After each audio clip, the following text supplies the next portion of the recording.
우리는 지금 막 기도와 절제로 걸어온 40일 사순절 순례 여정을 완주했습니다.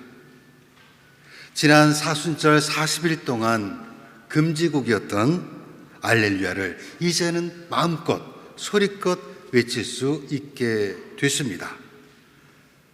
같이 한번 외쳐볼까요? 알렐루야, 주님께서 부활하셨습니다. 할렐루야, 주님께서 부활하셨습니다. 참으로 부활하셨습니다. 참으로 부활하셨습니다. 조금 전 부활밤 전례에서 빛이신 그리스도를 상징하는 부활절은 캄캄한 어둠을 뚫고 우리 한가운데를 가로지르며 생명이 죽음보다 강하다는 것을 보여주었습니다. 그리스도의 빛에서 나누어져 여러분 각자의 손에 들려진 작은 촛불이 어둠의 시간을 지나고 있는 우리네 인생길을 내내 환히 비추어 주기를 소망합니다. 성부와 성자와 성령의 이름으로 말씀드립니다.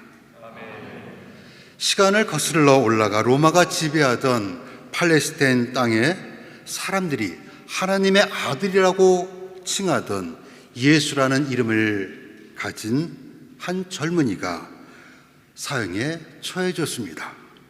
그는 카이사르를 신으로 섬기기를 거부했습니다. 예루살렘 성 밖에 있는 골고다 언덕에서는 로마 제국에 충성하는 것을 거부하고 저항하는 이들에 대한 사형이 일상적으로 행해져 왔습니다. 그래서 로마 제국의 관점에서 예수의 죽음은 하찮은 사건이었습니다. 나자렛 출신의 예수를 십자가에 처형한 것 때문에 민중들의 봉기가 있었다는 기록은 어디서도 찾을 수가 없습니다. 예수의 운동은 강렬하지 않았습니다. 세를 과시할 만큼의 추종자를 모으지도 못했습니다. 예수는 무장투쟁을 하거나 국가 전복을 계획하지 않았고 어떤 전략도 무기도 가지고 있지 않았습니다. 그는 사람들의 귀가 솔깃할 만한 공약이나 성명서를 대중들에게 발표한 적도 없습니다. 아마도 서로 사랑하여라 하는 것이 예수가 세상을 향해 말한 전부일 것입니다. 그는 살아있을 때나 사형을 당했을 때에도 로마 제국과 유대 종교의 권위에 어떤 변화나 영향도 주지 못했습니다. 그러나 부활 아침 해가 뜨자 모든 것이 뒤바뀌기 시작합니다. 첫 번째 부활절, 아직 동이 채 뜨기 전에 한 무리의 여자들이 무덤을 향합니다.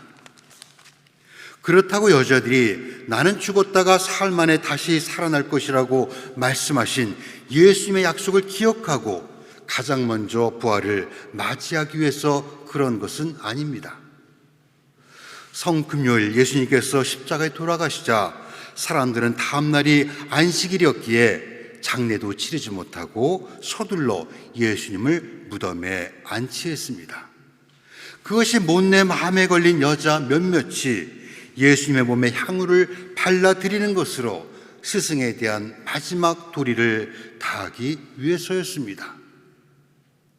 성서는 그들이 막달라 여자 마리아와 요한나, 야고보의 마리아라고 이름을 밝히고 있습니다. 그들은 그리스도와 연합하여 예수 운동을 재정적으로 지원했던 믿음의 사람들입니다. 곧 그분의 꿈을 가슴에 품었던 사람들입니다. 하지만 예수님의 죽음으로 모두 희망이 사라진 지금 상복을 입고 산을 오르는 그들의 마음은 무겁기만 합니다. 아무도 먼저 말을 거는 사람이 없습니다. 그저 땅만 바라보며 발을 재촉할 뿐입니다. 산을 오르는 내내 한 가지 마음에 걸리는 것은 무덤을 막고 있는 무거운 돌을 어떻게 치울 것인가 하는 것입니다. 그런데 그들이 무덤에 도착했을 때 놀라운 일이 벌어집니다. 무덤을 막고 있던 거대한 돌은 이미 굴러져 있었고 무덤 안에 있어야 할 예수님의 시신이 보이지 않았습니다. 그들이 어찌된 영문인지 몰라 당황하고 있을 때 천사들이 나타나 너희는 어찌하여 살아계신 분을 죽은 자 가운데서 찾고 있느냐? 그분은 여기 계시지 않고 다시 살아나셨다라고 말합니다. 슬픔은 모든 것을 삼키고 희망을 잊게 합니다. 여자들은 죽음이 예수님의 이야기의 마지막 단어라고 생각했습니다. 그러나 천사는 여자들에게 그것이 이야기의 끝이 아니라고 말합니다. 천사는 그분이 전에 갈릴리아에서 무엇라고 말씀하셨느냐? 사람의 아들이 반드시 죄인들의 손에 넘어가 십자가에 처형되었다가 사흘 만에 다시 살아나리라고 하지 않았느냐고 그들이 잊고 있었던 기억을 상기시킵니다. 인간은 하나님의 약속과 행하신 일을 너무 빨리 잊어버립니다. 하지만 신실하신 하나님은 우리와의 언약을 결코 잊지 않고 기억하고 계십니다.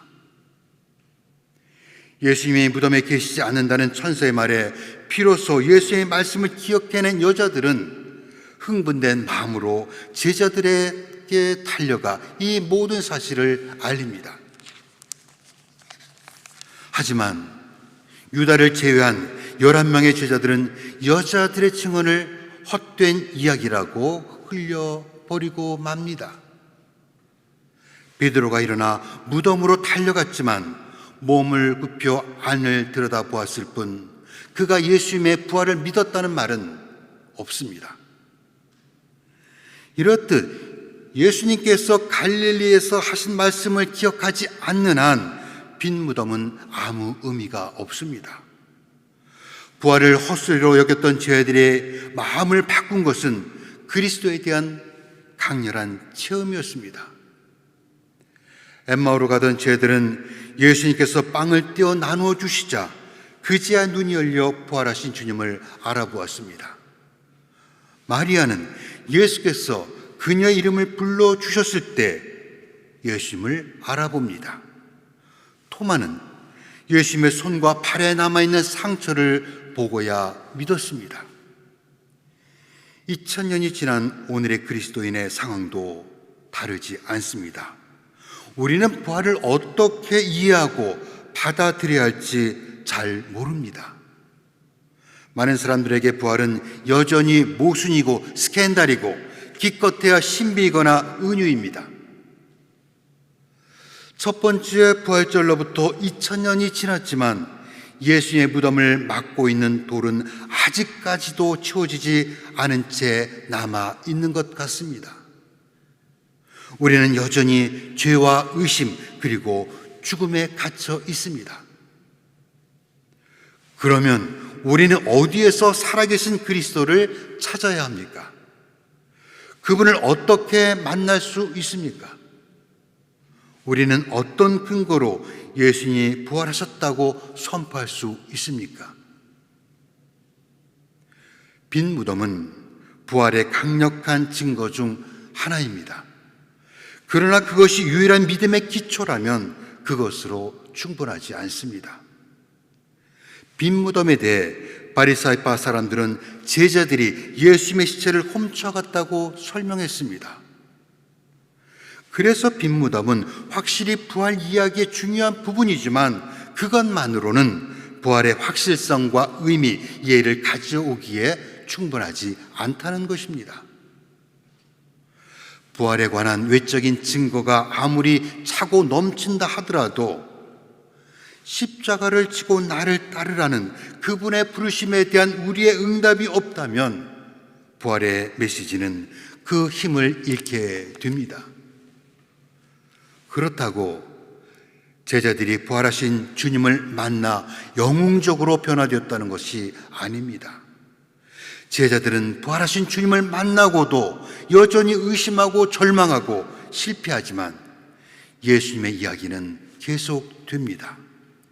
여기에 우리의 희망이 있습니다. 부활하신 예수님은 우리가 실패한 자리에 우리가 예상하지 못한 놀라운 방법으로 우리에게 오시고 우리와 동행하시고 우리 곁에 서서 새로운 변화의 가능성을 열어주실 것입니다. 그러므로 어떤 파이나 장애물도 그리스도의 부활을 막을 수 없습니다. 십자가 이야기의 마지막은 죽음이 아니라 생명입니다. 부활 앞에서 죽음은 침묵할 것이며 무력해집니다. 부활은 죽음을 웃음거리로 만들 것입니다.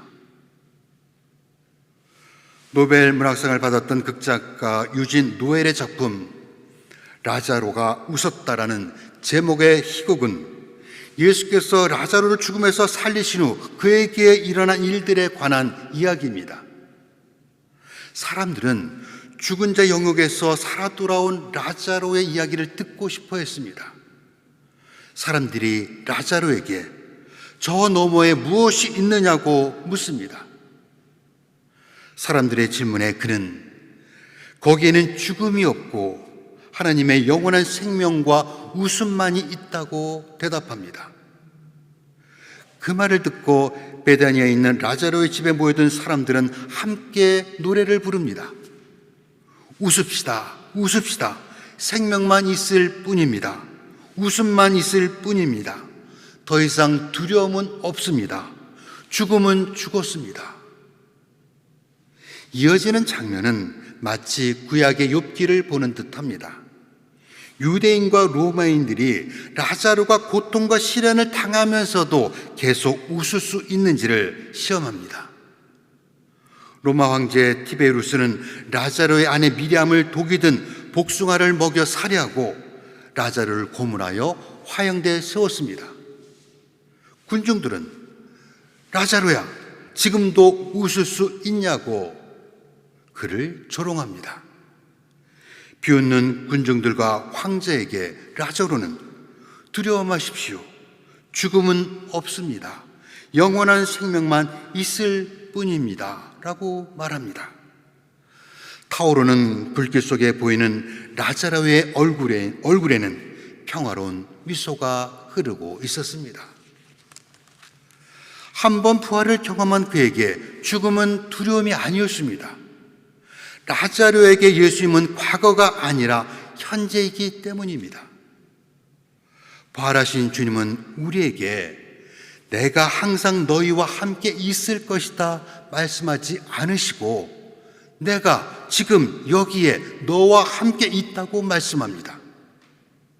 그래서 부활은 그리스도께서 부활하셨습니다라고 맥없이 말하는 것이 아니라 마리아처럼 내가 주님을 보았다고 말해야 합니다. 즉 부활은 과거에 있었던 사건이 아니라 현재의 일입니다. 제3자의 증언이 아니라 나의 고백이 되어야 합니다. 부활하신 예수님을 만난 사람은 결코 예전과 같을 수 없습니다.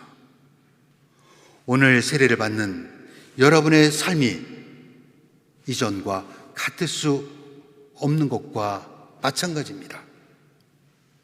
성서는 두려움의 방문을 걸어 잠그고 있던 죄들은 부활하신 주님께서 당신의 손과 옆구리를 보여주시자 너무 기뻐서 어쩔 줄 몰랐다고 전하고 있습니다.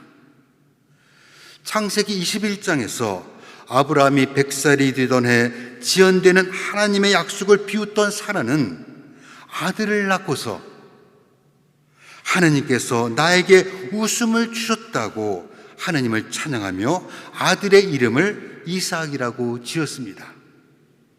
이삭은 히브리어로 웃음이라는 뜻입니다. 오늘 힘겨운 세상을 성금요일의 슬픔과 절망의 무게로 살아가는 사람들, 코로나19로 작별 인사도 나누지 못하고 속절없이 가족을 떠나 보냈던 사람들, 그리고 우크라이나 전쟁과 8년 전 오늘 세월호 참사로 살아가는 가족을 잃고 슬퍼하는 이들에게 죽음을 이기시고 부활하신 예수님께서 새로 일어설 수 있는 힘과 용기 주시기를, 그래서 우리의 삶이 기쁨으로 가득하고 언제나 웃음이 그치지 않기를 이 부활 밤에 소망합니다. 알렐루야, 주님은 참으로 죽음에서 살아나셨습니다. 성부와 성자와 성령의 이름으로 말씀드렸습니다.